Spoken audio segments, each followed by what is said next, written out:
circunferencia se define como el lugar geométrico de los puntos del plano que equidistan, o sea, que están a la misma distancia, de un punto fijo llamado centro. Por eso, como veis aquí en la imagen de la derecha, si cogemos un cordel y le ponemos un punto fijo, ese sería el centro, y dibujamos con un lápiz en el extremo, nos va a salir una circunferencia al hacer la vuelta completa, ¿vale? Porque la distancia desde el lápiz hasta el centro siempre es la misma, que es la longitud del cordel. Pues eso justamente es la definición de la circunferencia, ¿vale? Círculo sería la región de plano que queda encerrada dentro de la circunferencia. Y creo que todos recordaréis un poco los elementos de la circunferencia, vamos a verlos. Decíamos que ese punto que equidistaba de todos los demás de la circunferencia le llamábamos centro. A cualquier segmento que une ese punto con cualquier otro punto de la circunferencia lo llamábamos radio. Y diámetro era cualquier segmento que unía dos puntos de la circunferencia pasando por su centro, que es claro ver que es el doble.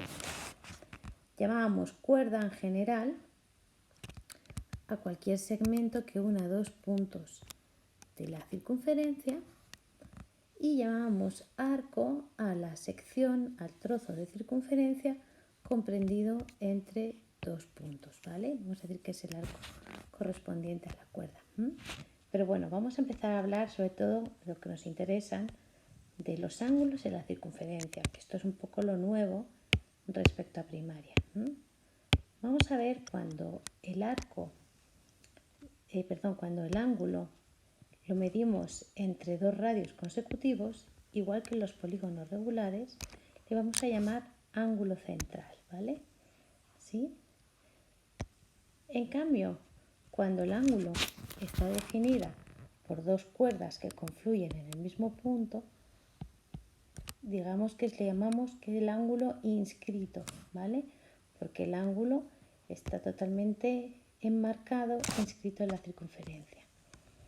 En cambio, si el ángulo está definido por una cuerda y una semirrecta tangente a la circunferencia, entonces este ángulo vamos a llamarle semiinscrito, ¿vale? También habría ángulos interiores y exteriores, pero bueno, como no vamos a hablar mucho de ellos, tampoco viene al caso. A donde quiero llegar es al teorema del ángulo central, que es una propiedad matemática muy importante que luego en el futuro nos va a servir para resolver muchos problemas. Y que dice lo siguiente, ¿vale? El ángulo central, pero vamos a repasarlo bien. El ángulo central correspondiente al arco AB es el doble del ángulo inscrito correspondiente al arco AB. ¿Y esto qué significa? Bueno, pues justamente lo que vamos a ver en esta figura. Que si yo tomo dos puntos cualquiera, A y B, aquí está A, aquí está B, ¿vale? Y desde ellos trazo el ángulo central a la circunferencia y cojo cualquier otro vértice C, cualquier otro vértice de la circunferencia, siempre se va a cumplir que el ángulo central sobre el arco AB, véase que este sería el arco AB, ¿vale? La sección A que vemos en amarillo, va a ser siempre el doble del ángulo inscrito. Y esto va a ser cierto para cualquier punto C que elija. Es decir, si yo cogiera aquí otro punto C y considerase ahora, vamos a hacerlo en otro punto mejor, porque ahí no me queda muy claro el dibujo, ¿vale? Vamos a coger ahora un punto C aquí. Y hiciera ahora las dos cuerdas correspondientes, bueno, pues este ángulo seguiría siendo exactamente el mismo. Alfa. Y el ángulo central seguiría siendo exactamente el doble. Esto se va a cumplir siempre para cualquier punto de la circunferencia, ¿vale? Esto es lo que dice el teorema.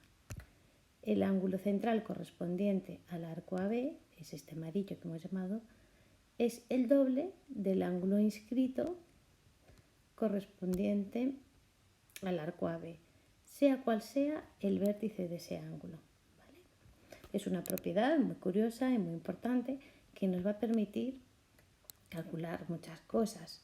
Por ejemplo, si yo ahora tuviera una circunferencia, pongamos su centro, y yo os dijera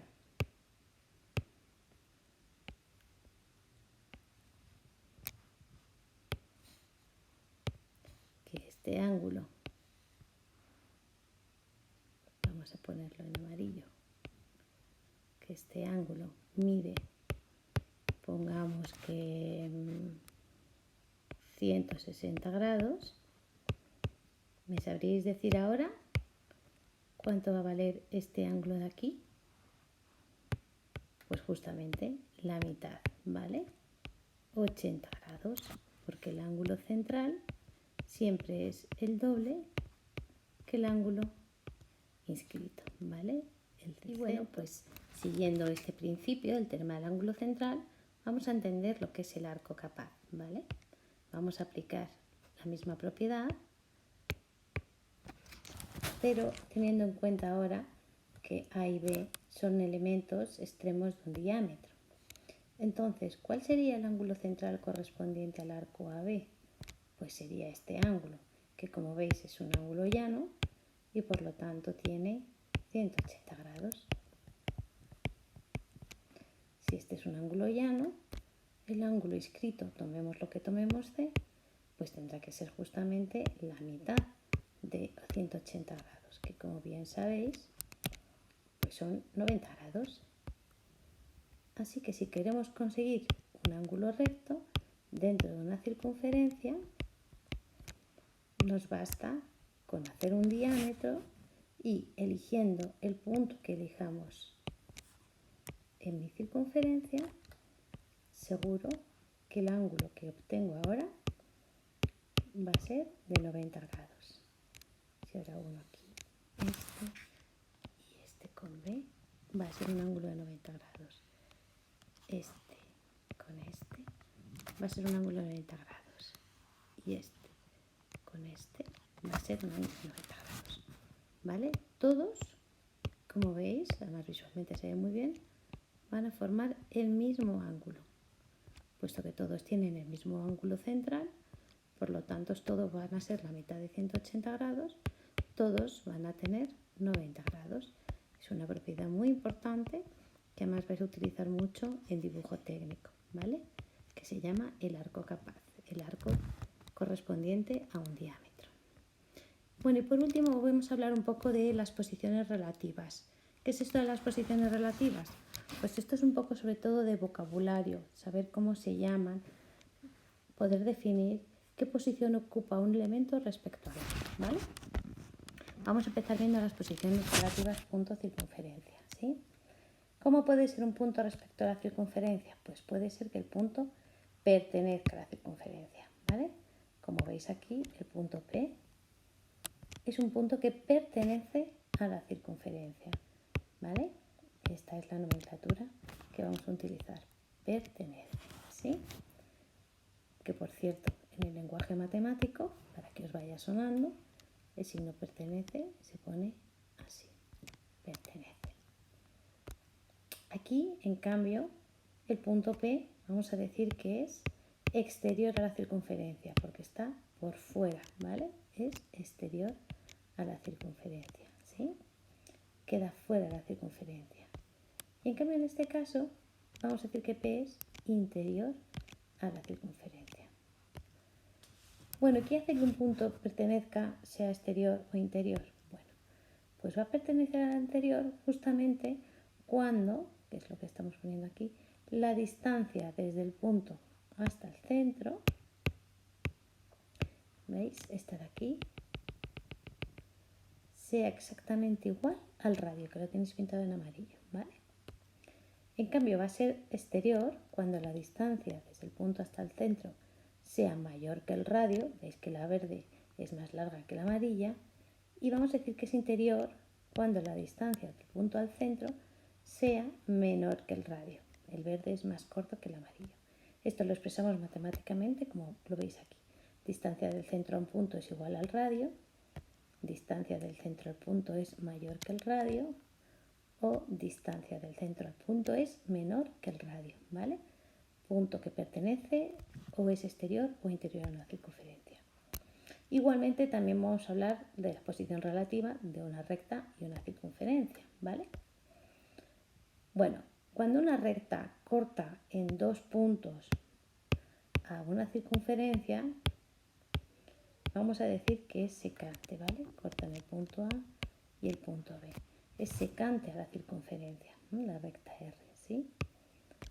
Cuando solamente le corta en un punto, vamos a decir que es tangente, que además vais a ver que va a formar un ángulo de 90 grados con el centro, ¿vale? Y cuando no corta en ningún punto, vamos a decir que es exterior. Bueno, y en términos de distancias, como hemos visto antes, ¿cómo podemos saber si es una recta secante?